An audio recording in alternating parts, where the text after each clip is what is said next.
بسم اللہ الرحمن الرحیم۔ السلام علیکم۔ اعظم انفارمیشن یوٹیوب چینل میں آپ سب لوگوں کو خوش آمدید۔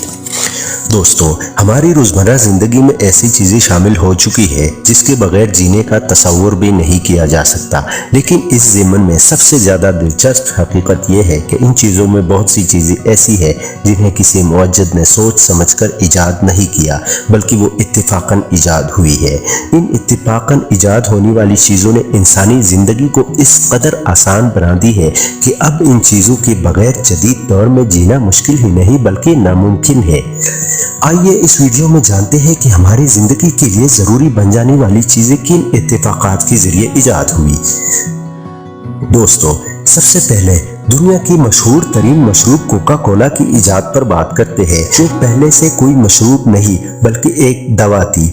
یہ 8 مئی 1886 کی بات ہے، جب امریکہ کی سول وار ختم ہوئے 21 سال گزر چکے تھے، اور اس وقت امریکہ کی ریاست جارجیا کی دارالحکومت ایٹلانٹا میں ایک فارماسسٹ جان پیم برٹن اپنے گھر کے اندر چند تجربات میں مصروف تھا۔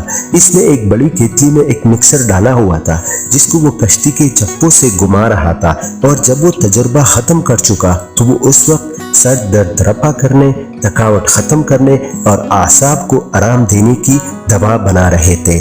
پیم برٹن جب اس دوا کو مقامی فارمیسی میں فروخت کرنے کے لیے جانے لگا تو اس نے جانے سے قبل اپنے نائب کو ہدایت کی کہ اس شربت کو پانی میں ملا کے ٹھنڈا کرے، اور جب اس کے واپس آنے کے بعد دونوں نے اس کو پیا تو یہ واقعی مزیدار تھا۔ جب نائب نے اسے دوسرا گلاس پینے کے لیے تیار کیا تو غلطی سے اس شربت میں کاربونیٹڈ واٹر ڈال دیا، لہٰذا اب دونوں نے یہ فیصلہ کیا کہ اب مشروب کو سافٹ ڈرنک کی طور پر فروخت کریں گے۔ اس کا نام انہوں نے کوکا کولا رکھا، کیونکہ اس میں کوکا کے پتے اور کولا کے خشک میوہ ڈالا گیا تھا۔ 1886 میں ایک دن میں 9 بوتلیں فروخت کی اور ان کی سالانہ آمدن $150 تھی۔ اگر موجودہ دور کا جائزہ لیا جائے، دنیا کے 200 ممالک میں لوگ ہر روز 1.5 ارب بوتلیں پیتے ہیں۔ کوکا کولا کے بارے میں کہا جاتا ہے کہ اس کی 14 اجزاء کا ہر ایک کو علم ہے، لیکن 15ویں کا نام X7 ہے، جس کا علم کمپنی کے صرف چند افراد کو ہے۔ جن افراد کو علم ہے، اس کو اکٹھا سفر کرنے کی اجازت نہیں ہے۔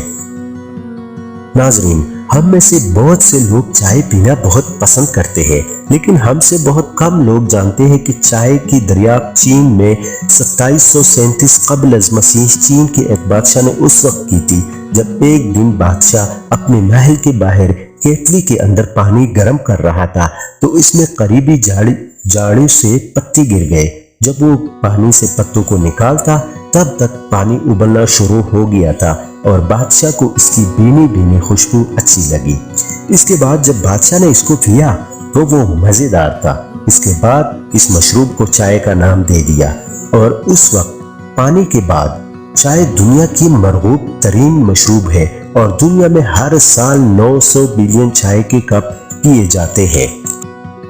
اسی طرح ٹی بیگ بھی امریکی بزنس مین تھامس سولیوان نے 1904 میں دریافت کیا۔ اس سے پہلے وہ چائے کے نمونے ٹین کے ڈبوں میں دکانوں پر بھیجا کرتا تھا، لیکن ایک دن اس نے چائے کے نمونے چھوٹے ریشم کے تیلوں میں بھیجے، جسے لوگوں نے بہت پسند کیا۔ یوں ٹی بیگ کا آغاز ہو گیا۔ دوستو، آپ نے اپنی زندگی میں کبھی بھی وی آگرا گولی کا نام تو سنا ہوگا، جسے مردانہ کمزوری کو دور کرنے کے لیے استعمال کیا جاتا ہے، لیکن اس سے متعلق آپ کو ایک حیرت انگیز بات بتاتا چلے کہ اس گولی کے پیچھے کوئی منصوبہ بندی یا محنت نہیں تھی، بلکہ یہ بھی حادثاتی طور پر ایجاد ہوئی۔ اس کے بارے میں کہا جاتا ہے کہ ایک دفعہ ایک مشہور کمپنی انجائنا کی مرض کی دوا بنانے کی تحقیق کر رہی تھی، اور کافی محنت کے بعد انہوں نے ایک دوا تیار بھی کر لی، مگر یہ دوا انجائنا کی مریضوں کے لیے یہ دوا زیادہ تسلی بخش ثابت تو نہ ہوئی، مگر اس دوا سے مردانہ قوت میں اچھا خاصا اضافہ ہونے لگا۔ اس کے بعد اس دوا کو مردانہ طاقت کے لیے مخصوص کیا گیا۔ پیارے دوستو، آج کل ہم دیکھتے ہیں کہ ہر دوسرا شخص ڈپریشن کی مرض کا شکار نظر آتے، لیکن ایسا نہیں ہے کہ ماضی میں لوگوں میں ڈپریشن نہیں ہوتا تھا، بلکہ ہر دور کے اپنے تقاضے اور مسائل ہوتے ہیں۔ آج یہ مرض زیادہ شدت اختیار کر گیا، مگر یہ موجود ہر زمانے میں رہا ہے۔ اینٹی ڈپریشن ادویات پہلے 1957 میں سامنے آئی، لیکن دلچسپ بات یہ ہے کہ کہ یہ ادویات اصل میں ٹی بی کی مرض کی سدباب اور علاج کے لیے بنائی گئی تھی، جو کہ اس وقت موذی اور ناقابل علاج مرض سمجھا جاتا تھا۔ اس کے بنانے والے فارماسسٹ نے یہ بات نوٹ کی تھی کہ ان ادویات نے تو ٹی بی کے علاج میں خاطر خواہ فائدہ نہیں پہنچایا، لیکن ان دوا کو استعمال کرنے والے مریضوں کی مزاج پر خوشگوار اثرات مرتب ہوئے۔ آج تک یہ دوائی ڈپریشن کو رفع کرنے کے لیے استعمال کی جاتی ہے۔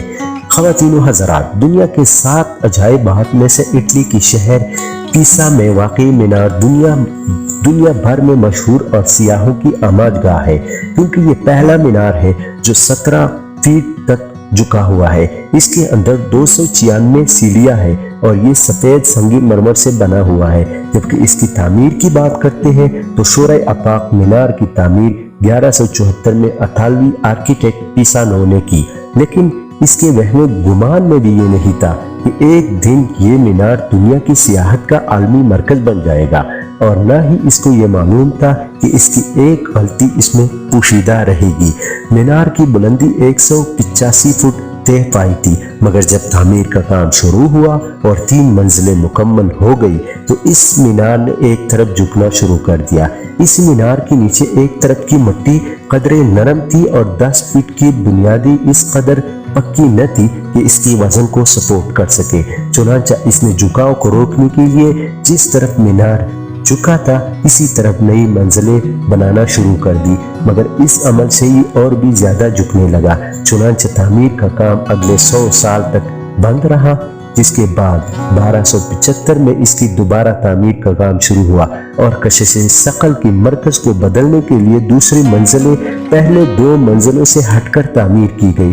چنانچہ 14ویں صدی میں تعمیر کا کام مکمل ہو گیا، مگر یہ ہر سال 1/4 انچ جھکتا رہا اور اب یہ 5 ڈگری یعنی 17 فیٹ جھکا ہوا ہے۔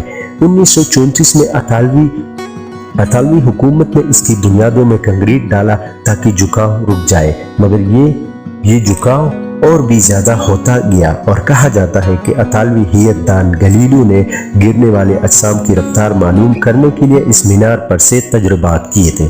وقت گزرنے کے ساتھ ساتھ اس کی جھکاؤ زیادہ ہوتا گیا، اس لیے 1990 میں اس کو بند کر دیا گیا۔ چند سال پہلے اس کی جھکاؤ کو روکنے کے لیے مرمت کا کام شروع ہو گیا، جو 2018 میں مکمل ہو گیا اور اب یہ 1.5 انچ سیدھا ہو گیا ہے اور اس کی اونچائی 186 فیٹ ہے۔